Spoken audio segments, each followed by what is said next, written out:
Hello and welcome to Fools HQ. We are here to crown the album of the year 2024. It's fair to say it's been a year of music, isn't it, boys? Music has been released. Music has True. been That's released, and true. we are here to just let you know what we've been vibing with and try and convince ourselves, really. Um, so I'm just going to kick right off and get in with my list. Oh, go on. In at 10, I have Charlie XCX with Rat. Culturally, this album is a phenomenon. Personally, correct. Personally, I prefer Crash as an album. I think just more my scene. Fair enough. A bit more concise. This album is 15 songs, and I get it. But as a whole body of work, I don't know. It just not as good as Crash for me. Crash, I don't know if it was higher. It would be now. Some fantastic songs on this record. I'm rightly getting the plaudits. So well done, Charlie.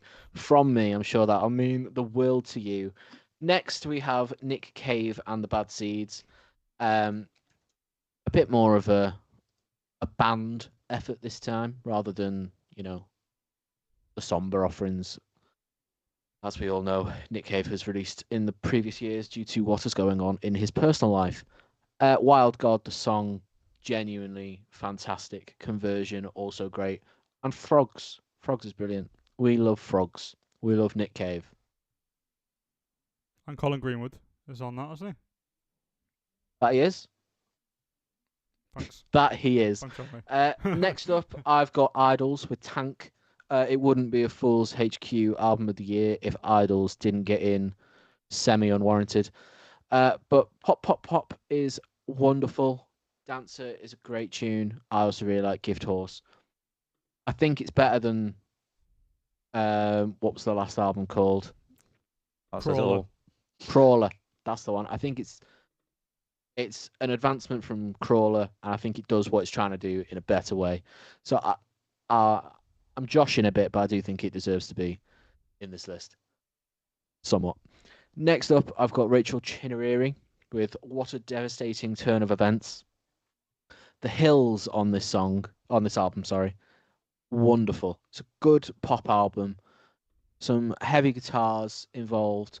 I think it's one of the best indie pop records out this year, to be completely honest. Saw her live. She was very good.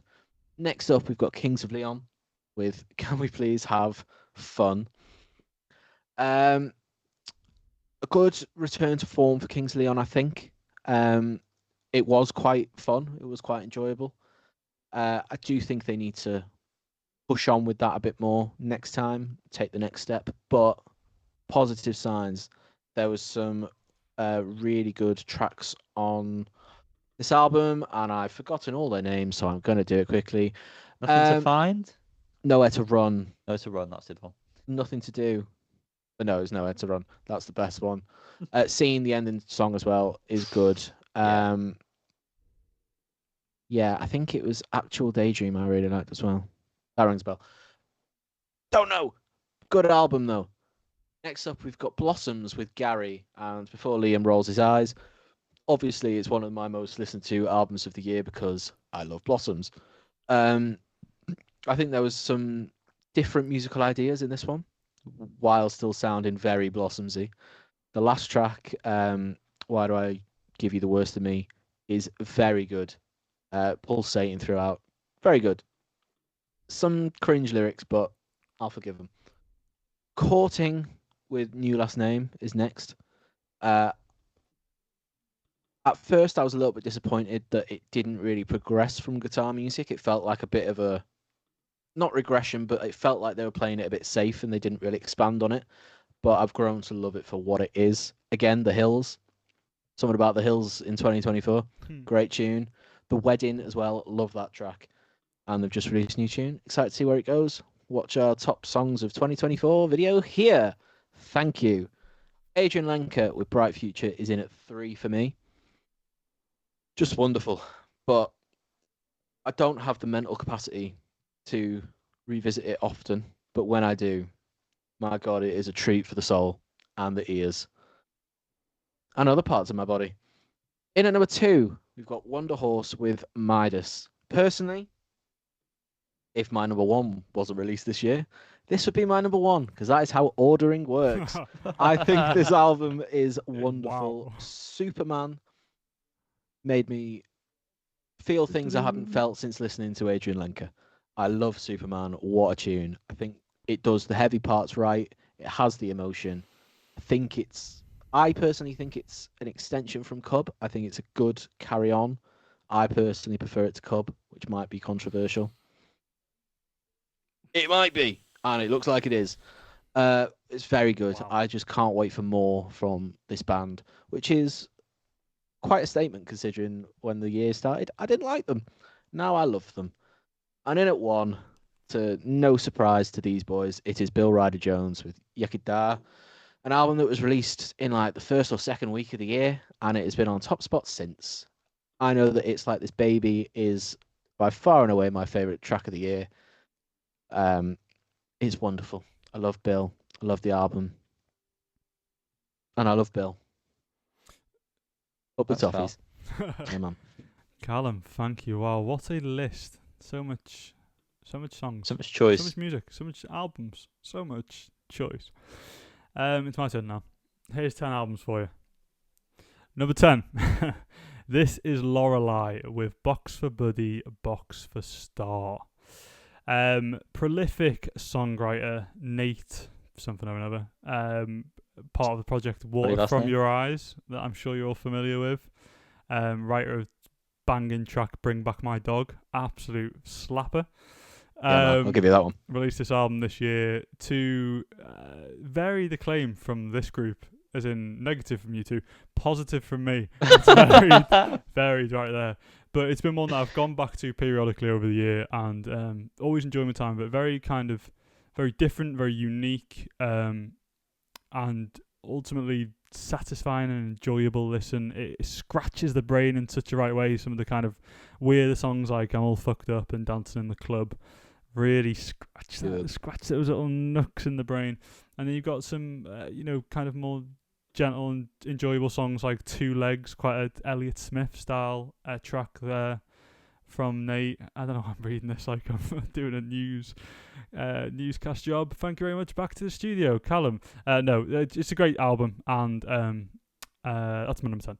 Number 9 is The Smile. But which one? 2 albums in 1 year. It's a little bit of healthy competition there within the band themselves. But it is the second Cutouts. I feel like this is the kind of culmination of everything The Smile have been doing over the last few years. 3 albums in 2 years? Was the last album last year? 2 or 3 years, Probably. whatever. But this one really sort of hits the mark on what they're going for, and is some of the kind of more enjoyable upbeat songs, as well as kind of really hitting those huge sort of soundscapes and wild journeys.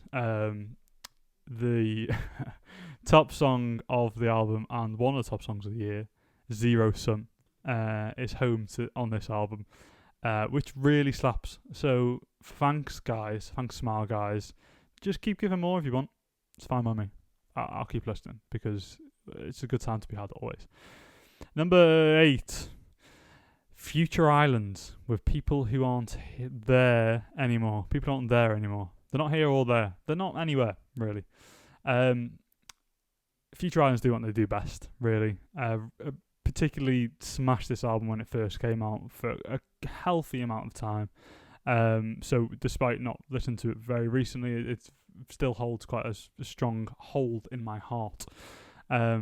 It's just Future Islands, essentially. It really is. But they have got such a unique sort of sound and style and what they're going for. And as I say, I think they really hit the nail on the head with this album.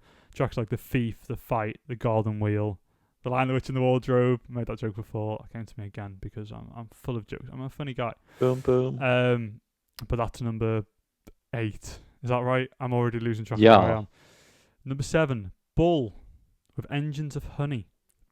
We talked about this in the half year. I think it was my honourable mention. I was upset that I didn't spend more time with it. at the time because I knew it was worthy of being on there. Or if I didn't mention it, it was mentioned beforehand in our group chat. I know that happened at least. But I have spent more time with it. And honestly, what a great album. Sophomore album from Bull. Massively underrated and undervalued band, I think. You know, they just don't seem to get the love that they deserve. Not saying they get any hate, but they just don't seem to be a household name at this point, which is a shame. But really great, varied album full of very catchy kind of pop songs, but really interesting instrumentation. The vocals are always great. Songwriting's great. Tracks like Stranger and One Green Eye really stand out on this one for me. But just full of good times, baby. Really good summer band. The first album's great as well. Check it out. Oh, yeah. Number 6.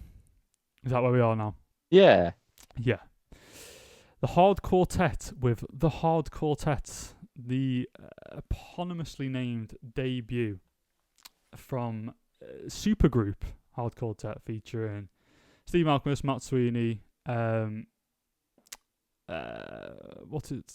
Kelly and Jim White. I couldn't think of Emmett for some reason. All put out your bum, didn't you? I did.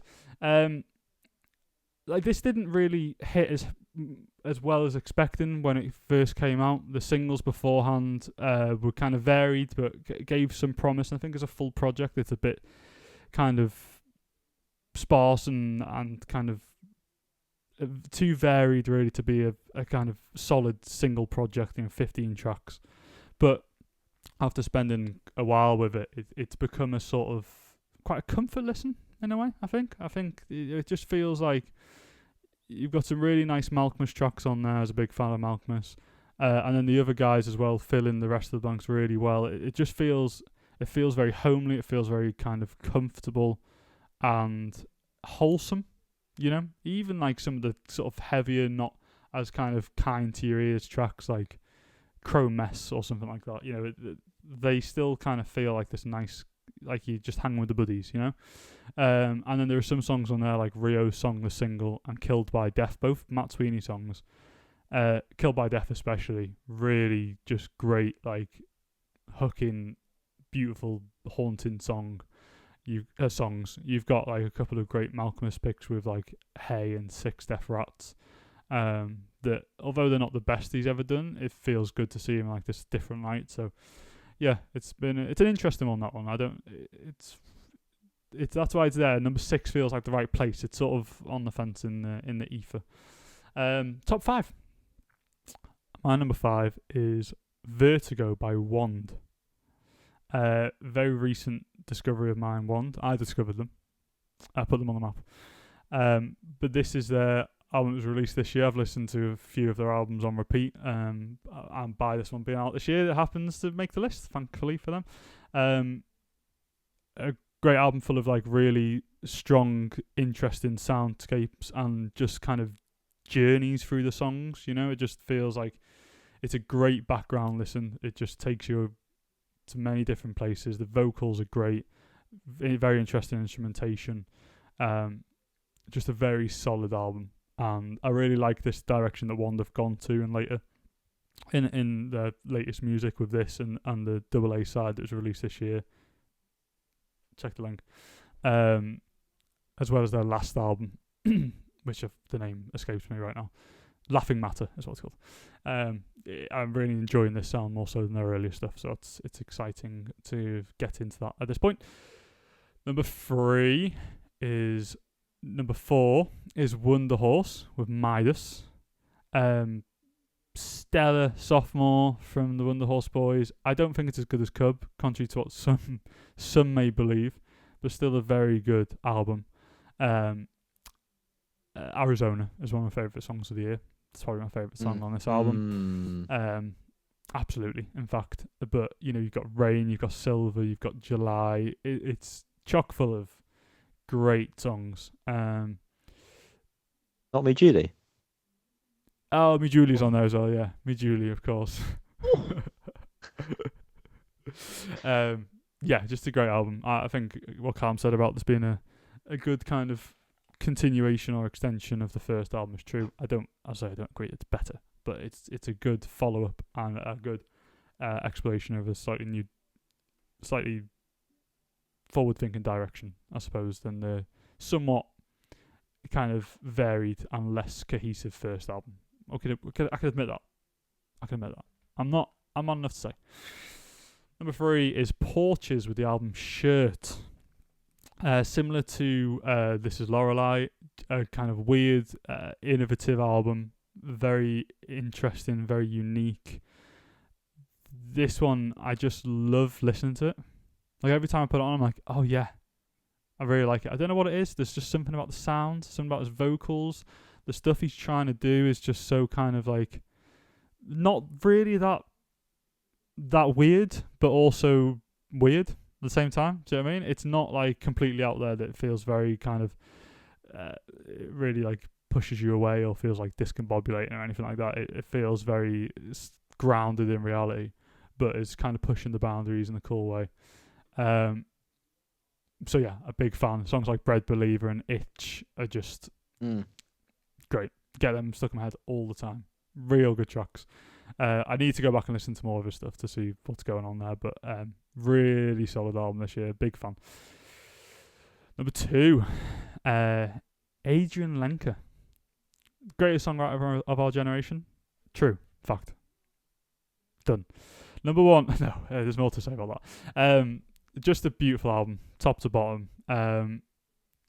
Hard to listen to in a way because it's just so like provoking in an emotional way. Devastating. Great word to use. Just fantastic songwriting. Beautifully recorded, beautifully played. Her vocals are fantastic. Just so much gold in this album. Really, really incroyable. If you've not listened to it, you really should. And it's just a great addition to the Lenker discography and the Big Thief discography. When one of these songs comes on shuffle with all the others, beautiful. Vampire Empire, the Big Thief version. Right. Big Thief version is better. Number 1, and the final one of my list, MJ Lenderman with Manning Fireworks. Now, this has been the most played album of mine this year, I think. Consistently, at least, anyway. It's just great top to bottom. It's just what I want to hear. I just feel like whenever I'm listening to it, I'm like sat by a lake with a beer, just watching the sunset with the boys, maybe tossing a pigskin. I just feel like I'm having a great time. Do you know what I mean? I'm living my true life. This is where I belong. Is in this album. It's got that great sort of country sentimentalities. That didn't feel right when I said that. Is that right? But very modern. The guitars are great, really interesting, really kind of modern sort of indie guitarist on top of these kind of classic feeling, very comforting and homely sounding tracks. Like the way they're built with the drum sound and everything is just great, and his voice is great. And if I had to say my favourite song of this one, because I know you're asking, probably Wristwatch, if I'm being honest. But She's Leaving You slaps. So does Rudolph. So does the whole album. It's just a great album. I wish he didn't have 5 minutes of nothingness at the end of the album. But also, I'm not offended by it, because at that point, I'm fine. I'll let it ring out. Why not? I'm glad you're not offended. I'm not offended by it. But there's my top 10. Thank you for listening. My mouth is dry. Liam. A lot more detail added, and I think that's the most detail that's going to be added all recording. My top 10, starting with Elbow, Audio Vertigo. Surprised. I only knew 2 songs, I'm going to say, by Elbow, and they'll be the 2 that everyone knows, which I genuinely can't remember the names of right now. Grounds for Divorce. Yeah, that's the one. And this album, I just remember being surprised. Every time a new song came on, I was like, oh, well, I also like this. Mm-hmm. Yeah, standouts, Love Asleep, Baloo, and From the River, the closer. Mm-hmm. Great stuff from the boys in Elbow. Number nine is Tank Idols. Like how I think mentioned This is sort of where they feel like they've been aiming what they've been aiming for, but they've almost managed to achieve it fully with the album. I think they did achieve it perfectly with Pop Pop Pop. I think, is it Jungle that I feels like they've tried to do something like an older style and it's just not worked out. I can't remember if it's Jungle or Hall & Oates, which one it was. I'm just not happy with that. But apart from Pop Pop Pop, Monolith, We'll pass on. great song. Gift Horse, great. Dancer, I remember us not being massive fans of the singles prior to the album's release.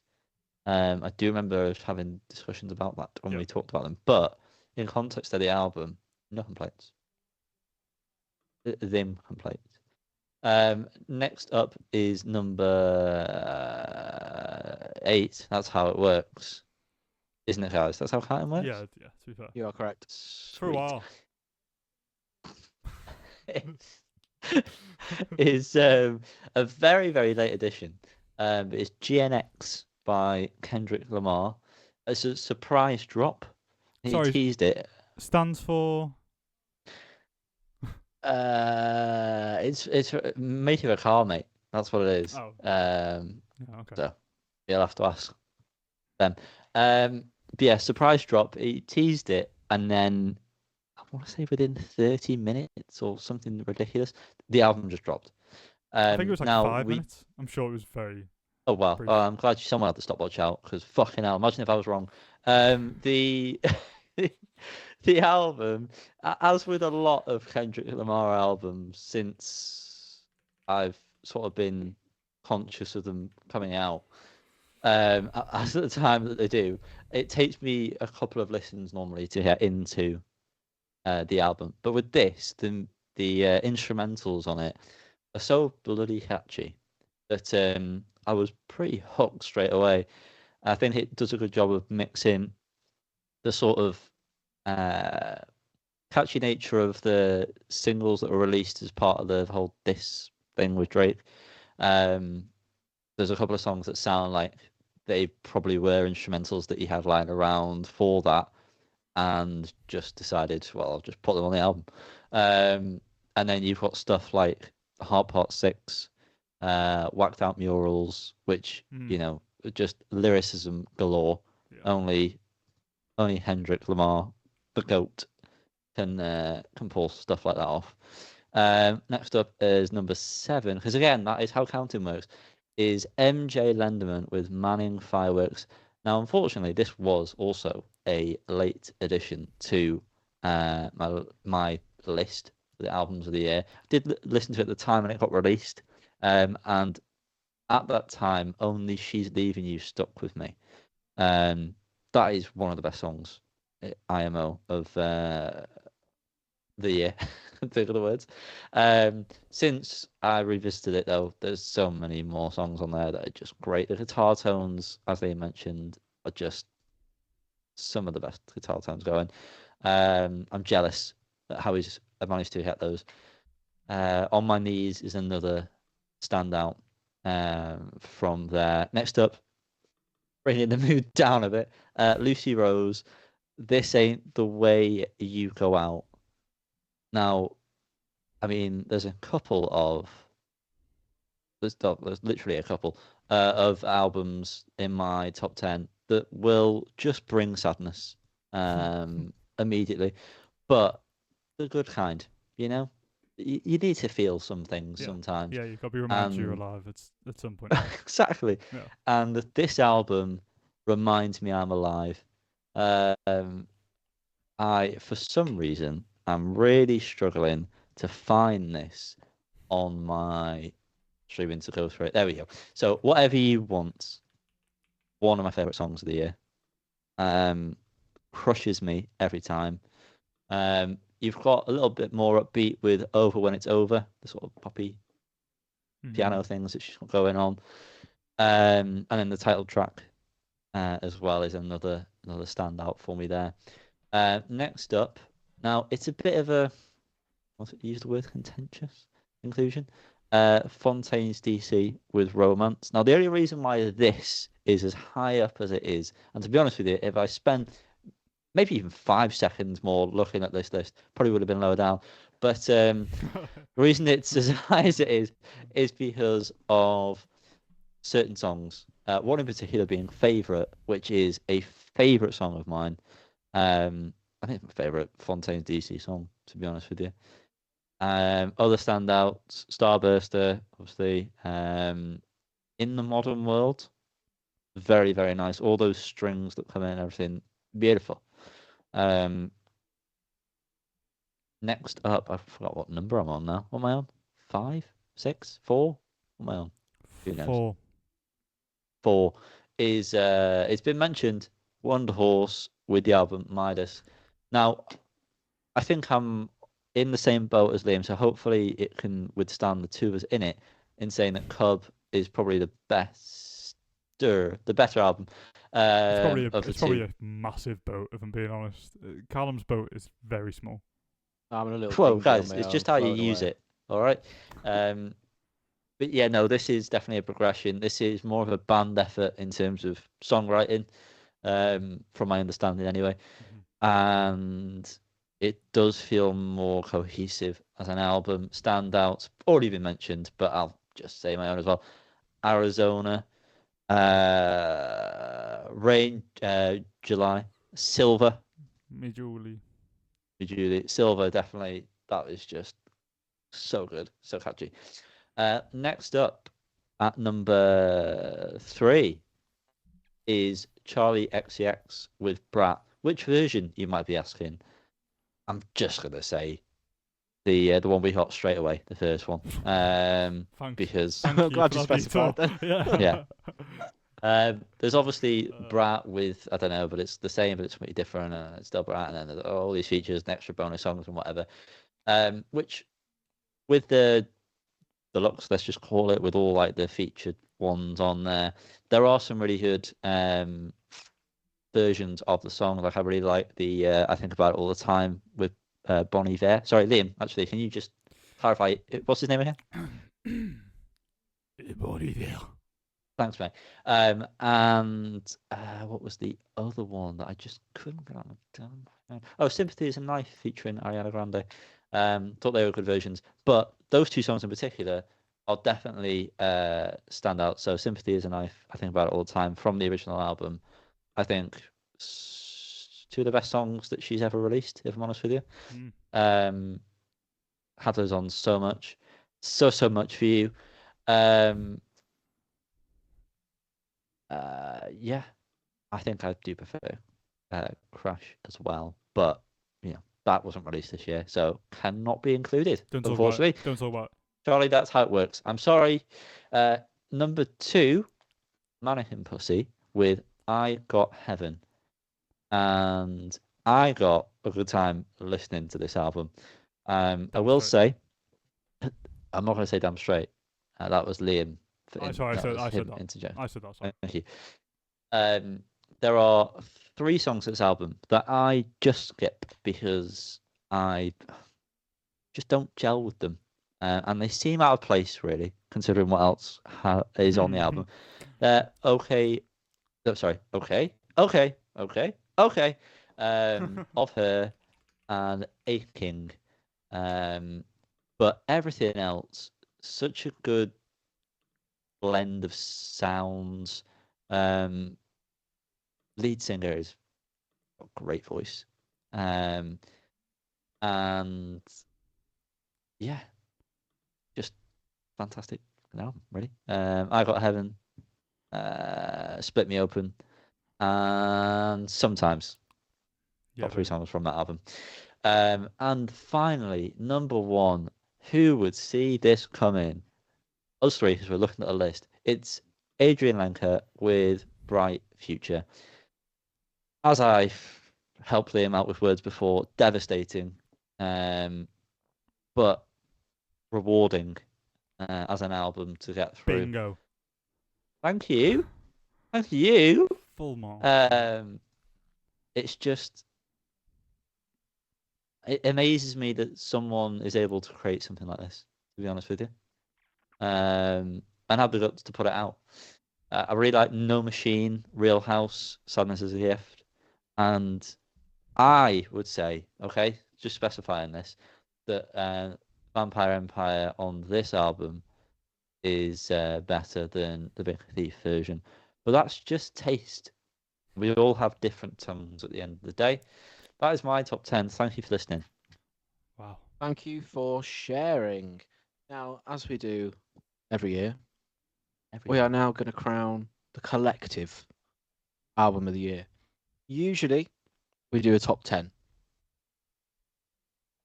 As a group, we felt that that wasn't really something that we could come to an agreement on. So we have done a top 5. Mm-hmm. And we are all happy with that.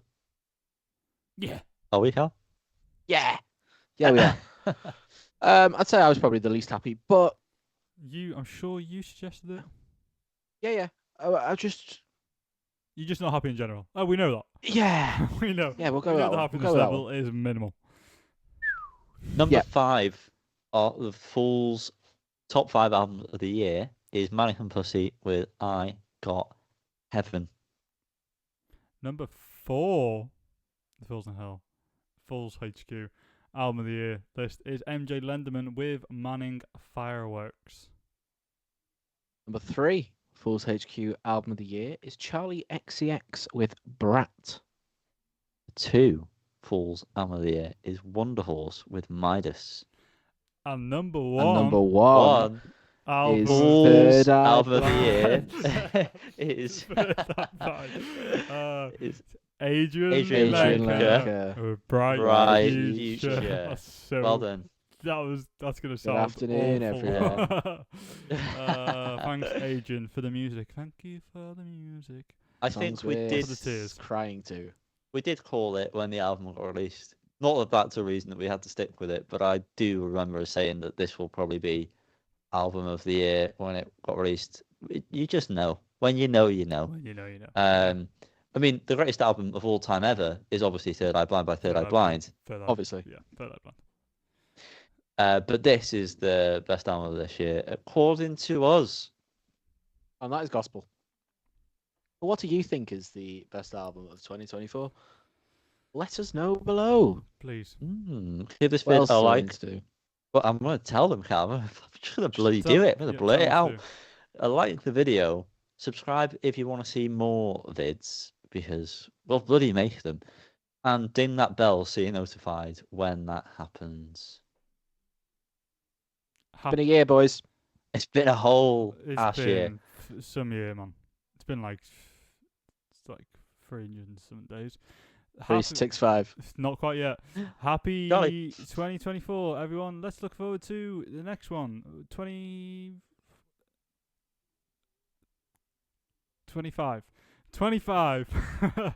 See you then. Goodbye. Ta-da. Goodbye. Oh, I'm recording, aren't I? Sorry, I forgot.